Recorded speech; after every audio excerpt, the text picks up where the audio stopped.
టన్నెల్లో 8 మంది సిబ్బంది చిక్కుకున్నారు. ఇక వారిని ఖచ్చితంగా ఎలాగైనా తీసుకురావాలని సహాయక చర్యలు కొనసాగుతున్నాయి. ఎస్ఎల్బీసీ టన్నెల్ దగ్గర బయటకు తీసుకొచ్చేందుకు రెస్క్యూ ఆపరేషన్ సాగిస్తున్నారు.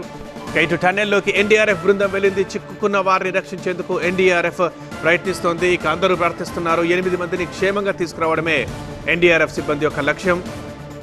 ప్రస్తుతం అక్కడ రెస్క్యూ ఆపరేషన్ కొనసాగుతోంది. చిక్కుకున్న 8 మందిని సురక్షితంగా బయటకు తీసుకురావడమే లక్ష్యంగా ఎన్డీఆర్ఎఫ్ టీం లోపలికి వెళ్ళి వారిని రక్షించే ప్రయత్నాలు చేస్తుంది. టీవీ9 స్క్రీన్ మీద మీరు ఎక్స్క్లూజివ్గా చూస్తున్నారు. ఎస్ఎల్బీసీ టన్నెల్ దగ్గర నుంచి విజువల్స్. నాగర్ కర్నూలు జిల్లా దోమలపెంటలో ఇది ఉంది. సో ఈ టన్నెల్ దగ్గర విజువల్స్ మనం చూస్తున్నాం. సహాయక చర్యలు కొనసాగుతున్నాయి. అధికారులు పర్యవేక్షిస్తున్నారు. టన్నెల్లో చిక్కుకున్న 8 మంది సిబ్బందిని ఎలాగైనా సురక్షితంగా బయటకు రావాలని తీవ్రంగా ప్రయత్నాలు సాగుతున్నాయి.